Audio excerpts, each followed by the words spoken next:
Hello बच्चों, let's read the question. The question says assertion zone refining is used to obtain metal in high degree of purity.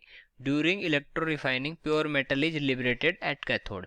तो हमारे पास एक assertion है, एक reason given है और दोनों में स्टेटमेंट गिवन है. तो हमें बताना है कि both assertion and region are true and the region is correct explanation of the assertion.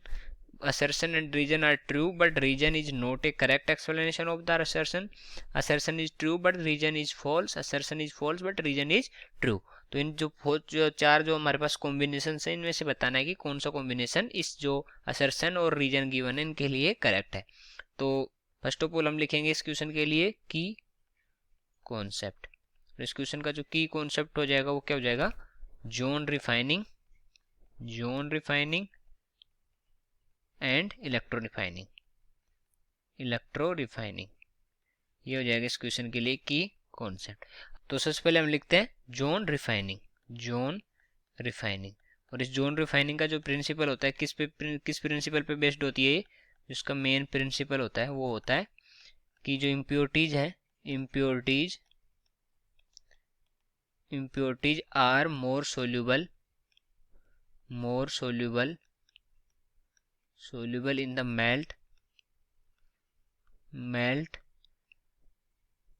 than in the solid in the solid state of the metal.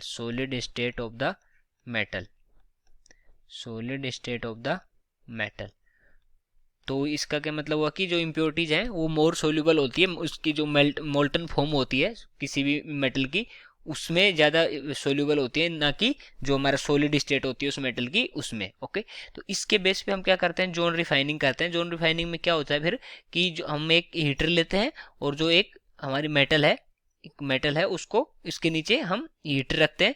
ठीक है, और हीटर रख के क्या करते हैं, इसको आगे बढ़ाते रहते हैं और उससे क्या होगा कि जो जहाँ ये मेल्ट हो रहा है, ओके, तो वहाँ पर जो इम्प्योरिटीज है वो शिफ्ट होती रहेंगी. जो जहाँ मेल्ट होगा वहाँ शिफ्ट होती रहेंगी क्योंकि मेल्टन फॉर्म में ज़्यादा सोल्यूबल होती हैं और पीछे क्रिस्टलाइज होता रहेगा और वहाँ से इम्प्योरिटीज को हम एक्सट्रैक्ट कर सकते हैं पूरी तरह से. जहाँ आगे बढ़ेगा तो पीछे वाली इम्प्योरिटीज एक्सट्रैक्ट होती रहेंगी. तो इससे क्या मिलता है, जो हमें high degree of pure metal मिलती है. High degree of pure metal. Okay, high degree of pure metal. ठीक है, अब दूसरे की अगर हम बात करें तो दूसरा क्या था हमारा, इलेक्ट्रो रिफाइनिंग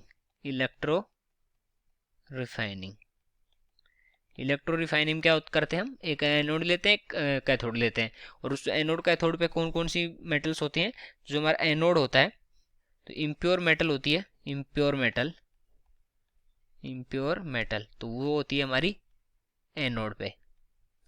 ठीक है, और जो हमारी प्योर मेटल होती है उसी की जो सेम स्ट्रिप होती है उसी मेटल की प्योर फॉर्म में pure metal. Okay, pure metal तो वो होती है हमारी कैथोड पे. ठीक है, तो इसमें दो होते हैं, एनोड होता है, कैथोड होता है इलेक्ट्रो रिफाइनिंग में. तो इम्प्योर मेटल हो गई एनोड पे, प्योर मेटल आ जाती है हमारी कैथोड पे. ओके, अब हम देखते हैं ऑप्शंस. तो zone refining is used to obtain metals in high degree of purity. तो first one is the correct. During electro refining pure metal is liberated at cathode. तो ये भी करेक्ट हो जाएगा. ऑलराइट, तो अब हम देखें कि कौन सा ऑप्शन करेक्ट हो जाएगा.